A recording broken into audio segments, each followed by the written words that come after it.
ዘይነስተብለሉ ናሽቱ ነገራት ኮይኑ ይስማዓና ነገራት ምስተፈጸመ ግን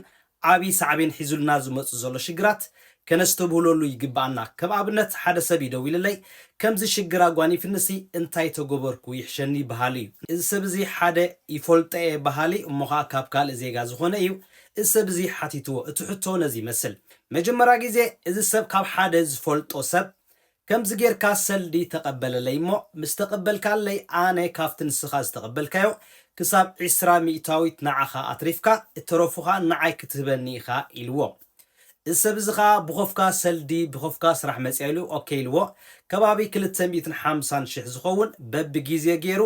ናብ ኮንትኡ ከም ዝሰግር ገይርዎ እዚ ሰብ እዚ እቲ ሰልዲ 250 ምስ ተቐበለ ድሕሪ ግዜ ንሱ እውን ፋሕ ኣቢሉ 250 ዘይኮነ 20 ሚእታዊት ናቱ ኣትሪፉ ናብ ካልእ ሕሳብ ባንኪ ናብ ከምዚ ስደደለይ ናብ ዝበሎ እዚ ሰብ እዚ ኸኣ ሰዲድዎ መሬት ሰላም ነይሩ ድሕሪ 6 ወርሒ ግን ብባንኪ መንገዲ ደብዳቤ መፂዎ ሰብ እዚ ሓደ ግዜ ከምዚ ዓይነት ሰልዲ ኣቲካ ብከምዚ ዓይነት ራፖርት ከም ዝመፀናኻ ንስኻ ዘይሕጋዊ ሰልዲ ተቐቢልካ እሞኻ ኣብ ካልእ መዓላ ኣውዒልካዮ ስለዚ ተሓባባሪ ናይ ስርቂ ኮንካ ተረኺብካ ስለ ዘለኻ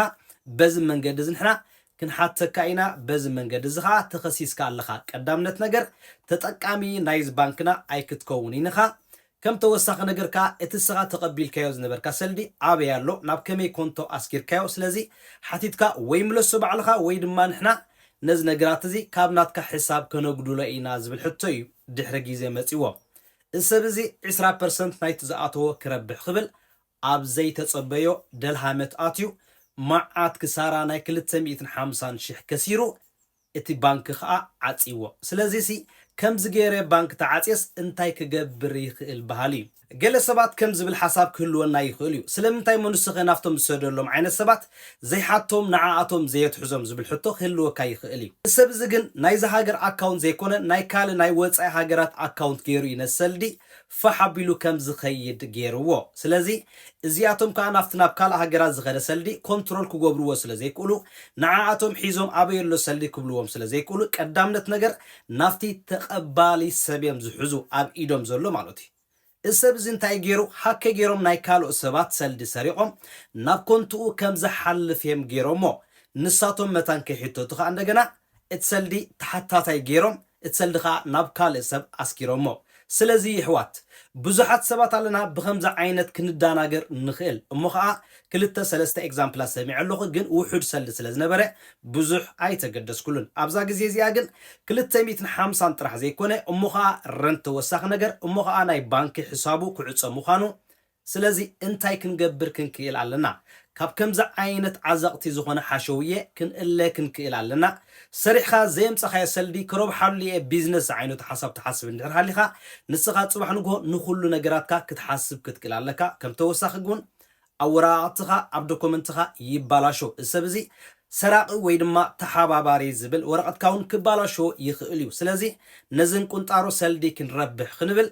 ኣብ ዘይተደለየ ሽግራት ክንኣቱ የብልናን ከም ተወሳኺ ንእሽተይ ሓበሬታ ክሕልፋ ዝደሊ ብዙሓት ሰባት ኣለና ሓንቲ ባንኪ ጥራሕ ዘላትና ምናልባት ኦኬ ፀገም ስካብ ዘይጓነፈና ሽግር መፀና ኢልና ኣይንሓስብና ግን ምናልባት ብብዙሕ ዓይነት ኣብነታት ባንክኻ ክዕፆ ስለ ዝኽእል ንስኻ ግን ጎይሕካ ፀኒሕካ ኣብ 2-3 ዓይነት ባንኪ ኣካውንት ክትከፍት ክትክእል ኣለካ ኣብ ዘለኹ ሃገር ወላ ክሳብ 5 ባንኪ እውን ክትከፍት ትኽእል ኢኻ በቲ ሓደ ተዓፅዮምኻ በቲ ሓደ ክትጥቀም ማለት እዩ ከም ኣብነት ኣብዛ ሃገር ብጣዕሚ ኣኽሪሮሞ ዘለዉ ናበይ ሓዊልካዮ ስለምንታይ ክንዲዚ ሰልዲ ኣውፂኻ ኣለኻ ክንዲዚ ሰልዲ ኣቲካሉ እንዳበለ ካብዚ ባንክታት ኩሉ ግዜ ሕቶታት ይመፀና እዩ ስለዚ ነዚ ነገራት እዚ ንኸይመፀና ተደሊና ንሕና ብዙሕ ባንኪ ንኽፈት እሞ ኣብ ድሌትና ብድሌትና ጌርና ንሰድድ ናብ ድሌትና ጌርና ከዓ ንጥቀም እዚ ክብል ከለኹ ግን ናብ ዘይተደለየ ዘይሕጋዊ ነገራት ክንሳተፍ ኣለና ማለት ኣይኮንኩን ስለዚ ክንጥንቃቅ ክንክእል ኣለና ጥር ዝበለ ሰልዲ ዘይሕጋዊት ናብ ናትካ ኣካውንት እንድሕር ዳኣ ተመፅያ ተሓታቲ ንስኻ ኢኻ መን ይሰዶ ናበይ ሰዲድካዮ ስለምንታይ ብዘየገድስ ንስኻ ኢኻ እዘን ሰልዲ እዚአን ውለደን ሕርኣየን ትበሃል ስለዚ ከምዚ ናይ ሓውና ሽግር ከይገጥመና እንተደሊና